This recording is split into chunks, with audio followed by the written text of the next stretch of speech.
Hello everyone, welcome to our first lecture. I'm going to keep this lecture on video fairly short because of the number of assignments you already have on this week. But I do want to talk about holistic teaching and preaching. We don't really think about that much in youth ministry, but there are a lot of good things that we can know from your course text as well as from this lecture. And hopefully you'll put some of these exercises in place as soon as possible in your current context. So what does it mean to do holistic teaching? Well, it's exactly what it sounds like. We want to consider the whole person when we do our teaching, and I'm going to list about 11 different points here in this video that I hope that you will engage in and think about on your own. You can think about this almost as doing a devotion as far as reading something or watching a video and then meditating or contemplating on it a little bit later. Of course, when it comes to holistic teaching, the first thing we want to know is to know your audience. For instance, there are a lot of pastors who are very good at either discipleship or at evangelism, but very few youth pastors are good at both. And you really need to know your audience because your messages will be different. For instance, it'd be kind of hard to teach a middle school student about the book of Habakkuk, and if they don't even have a relationship with Jesus Christ, they may wonder, well, what's the point? So knowing your audience is very important. You also want to know the difference, and we'll discuss this more throughout the course, but the difference in learning styles, not just learning styles, but learning styles that are appropriate for ages.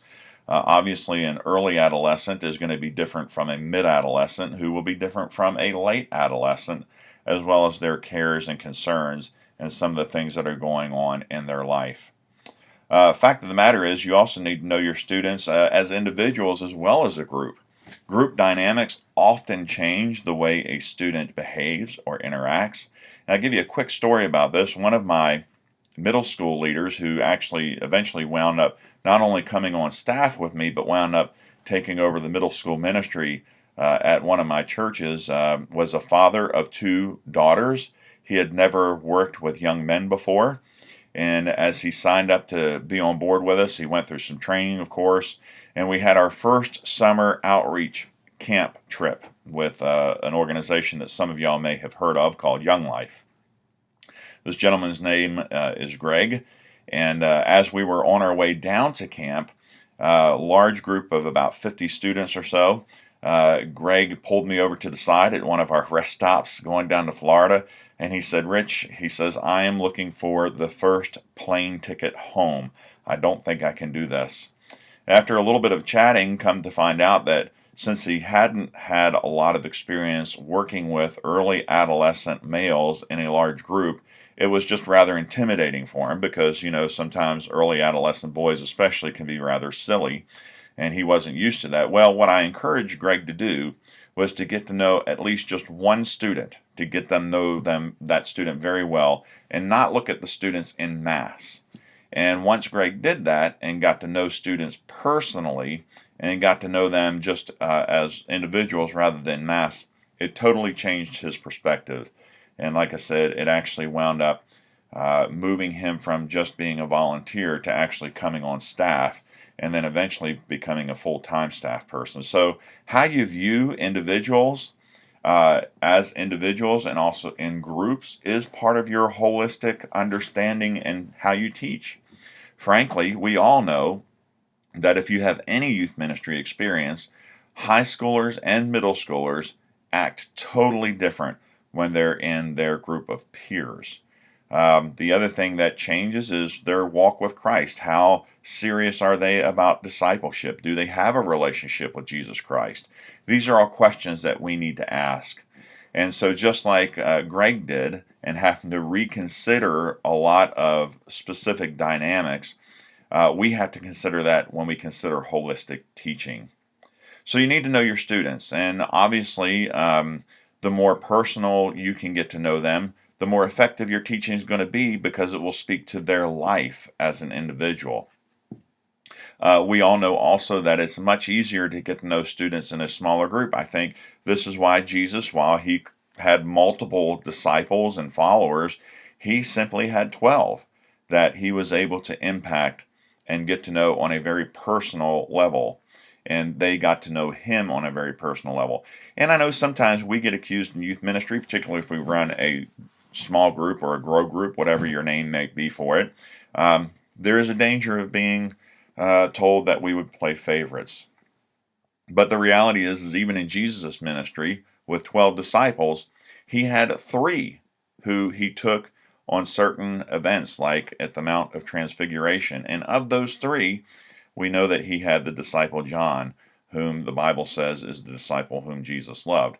So there are different levels holistically of getting to know your students in large group and especially as individuals. The other thing I want you to consider too that is very difficult sometimes, this is actually more difficult than getting to know the individual student because of the disconnectivity we have in our current culture. Our young people, if you've had any courses with me, you understand and you know already that our young people are facing a crisis.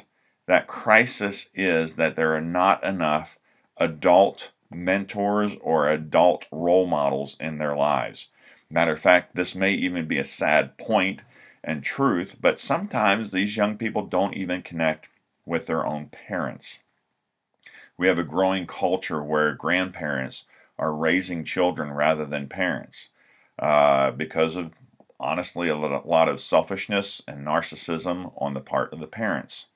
So it is important to know your youth family structure, background, family systems, because sometimes you can walk in and say some harmful comments, not even meaning to do so, but simply because you don't know the background or the context of a student.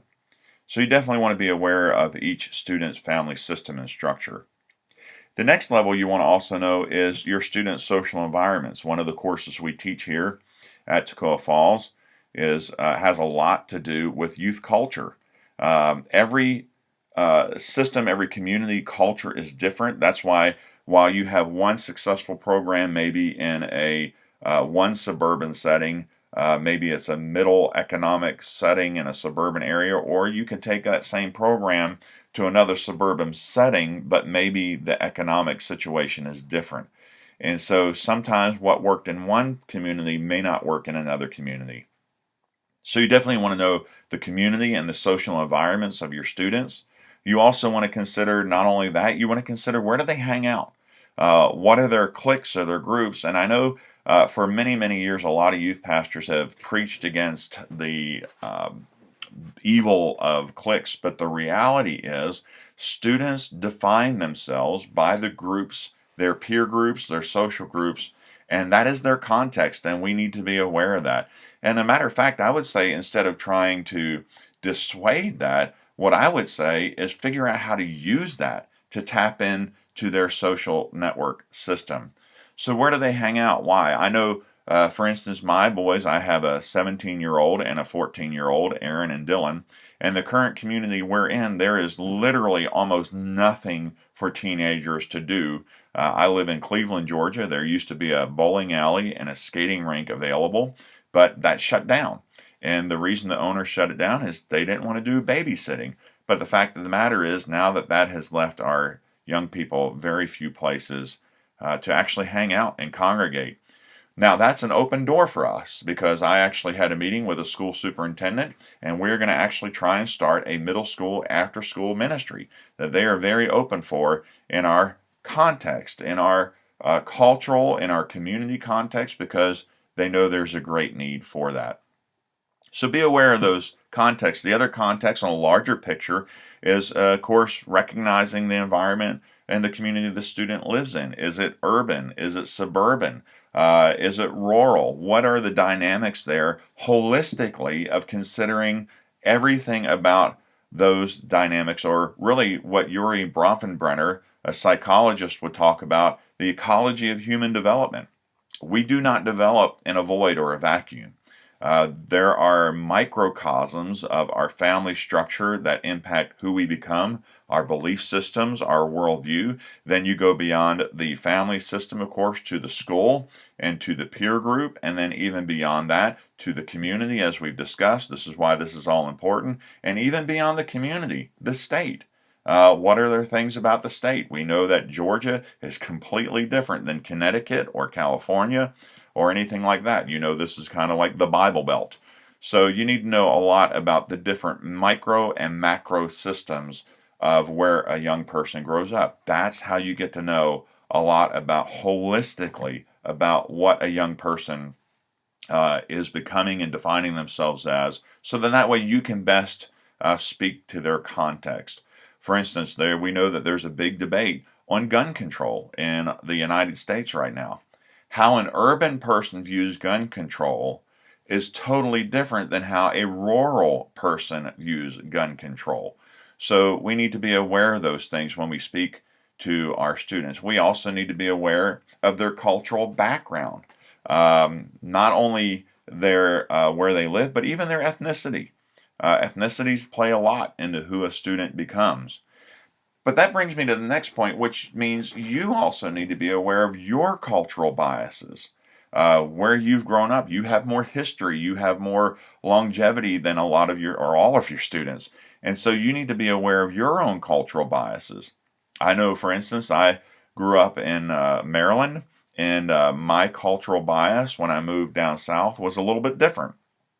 Frankly, when I moved from Maryland to Georgia, everybody, it seemed, talked way slower than we Yankees from up north. And so I needed to be aware of that. I needed to figure out how to connect and how to communicate better with my audience. So we need to also be aware of our biases.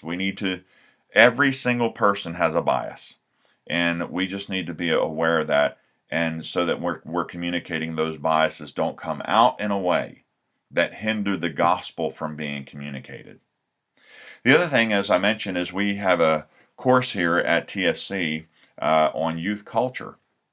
So one of the things we want to be able to do to communicate to our students is to be very aware of their culture, youth culture specifically. Are our students into rap, or are they into country? What kind of music? What kind of movies? What kind of social media do they engage in? How can we be a part of that without totally hijacking their world a little bit? We also need to know how our society views young people. Adolescence is being expanded from ages 11 to 29. Of course, that's early, mid, and late adolescence. And what we teach is very significant, because obviously you don't want to teach necessarily job hunting skills to an 11-year-old, not yet. So there are some things that we might want to consider that are age appropriate, grade appropriate.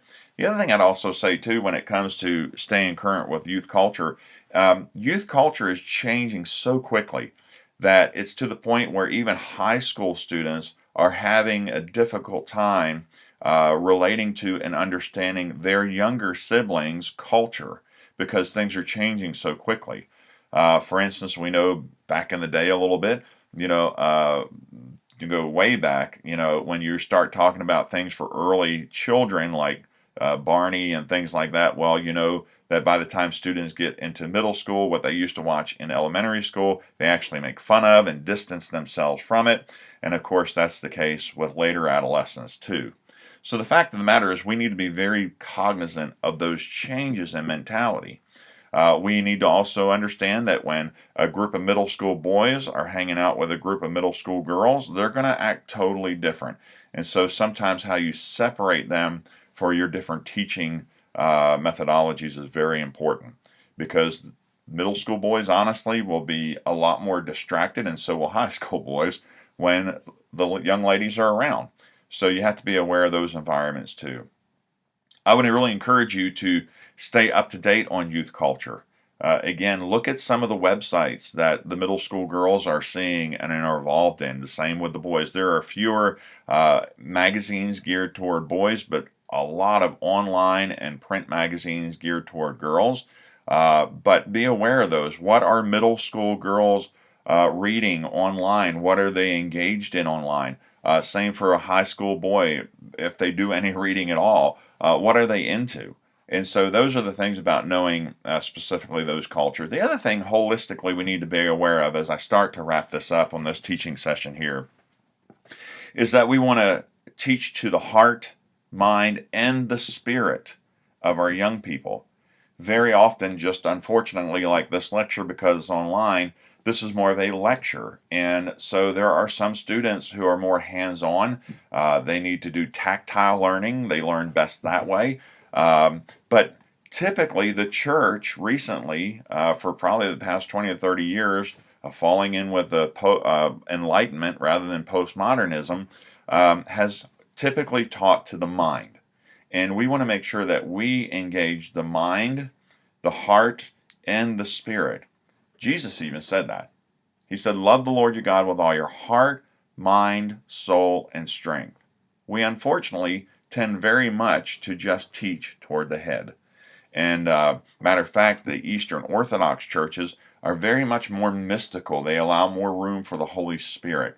So I would encourage you this, and I've done this in my years of teaching and working with young people. One of the things we've done is a lot of hands-on learning outside of the classroom. And I'm sure some of y'all naturally do this. For instance, you may not consider a mission trip a learning experience. It's just a mission trip, but it is very much an intentional learning experience. Further, one of the things that we've done is we've taken our students to different churches. We've taken our students to a Catholic church or an Eastern Orthodox church or something that they're not very familiar with. Matter of fact, for our older students, we've even taken them to the Hindu temple so that they can kind of understand a little bit more about other world religions, because that is important for older adolescents, is to expand their worldview. And how does their faith fit in with that worldview? Service opportunities are another great way of teaching and learning, giving students hands-on opportunity. The church I was at 2 churches ago, we actually took our suburban, almost rural students to the inner city in Atlanta, and what we did is we ran their vacation Bible school for them during the day with their children, and then in the evening we exposed them to 5 or 6 different urban missions that the students got to ask questions, got to engage in a hands-on experience. They got to serve, and it was just a really great opportunity down in Atlanta. Final thing I want to say about holistic teaching, and of course many of these things we'll see over and over again, is I know as youth pastors we tend to use games as kind of icebreakers. But the reality is, if we can plan it just right, games can often be used as a teaching mechanism as well, which of course works really well for early adolescents, maybe not so much for high schoolers unless it's cool enough. But using games not just as icebreakers, but as teaching points. Don't just use lectures, use videos. And I would encourage you to, don't just use Christian music. There's a lot of non-Christian or secular music out there that has some very good teaching points to it that your students, whether you like it or not, they're listening to it. They're listening to rap. They're listening to all different styles of music. Compare the different music. Compare the music with, this is what the world has to say about life, and this is what we as Christians have to say about life. So use multiple different ways to engage students' mind. If you're not familiar with this, I know you're familiar with YouTube, but a lot of students aren't aware of YouTube in mp4.com. YouTube in mp4.com. What you can do is you can go down and find a video on YouTube that might have something to do with your teaching for the week, and then you can copy that address and then go to YouTube in mp4.com and follow the instructions, and you can burn that to your computer or to a flash drive, put it to a flash drive, and use it for a teaching segment without the commercials. It works out really well. Matter of fact, you will see several of those opportunities throughout this course. The very beginning this week, you should see a couple of different videos that you're to engage on, which is exactly the process I used to do that. Now, I would say this as a word of caution. Even if you're getting teaching material from a Christian curriculum, which I've done before, a very well-known Christian person, as a matter of fact, in curriculum, it was basically some movie clips to use for teaching. Well, I trusted the source, and instead of previewing it, I played the video clip in our youth worship service in the sanctuary from where the book told me to, from the starting point to the end. The problem is the video clip started out with the words GD. Now, of course, I felt really, really small about that, and I really had half a mind to let that person know, look, you need to be a little more careful about where you tell people to start the video, but that really isn't their fault that I didn't preview the material. So, to wrap everything up holistically, and that's the great thing about having this on video, you can go back and review it again. But to wrap everything up, make sure you know your material ahead of time, even if it's a video clip or a song. Don't just take somebody's word for it. And then teach to the heart, mind, and soul, the spirit. And then know your audience, everything about their current living circumstances, their family structures, their schools, their cliques, anything you can get to know about those students as individuals or a group will help your teaching be much more effective and powerful. So that's it for this teaching session. And again, feel free to go back, and if you have any questions, feel free to email me, call me, or set up a Skype session, and I'll be glad to chat with you. So as we engage in this material, looking forward to seeing some of your projects that you come up with, and I'll look forward to connecting with you again in the future. Bye-bye.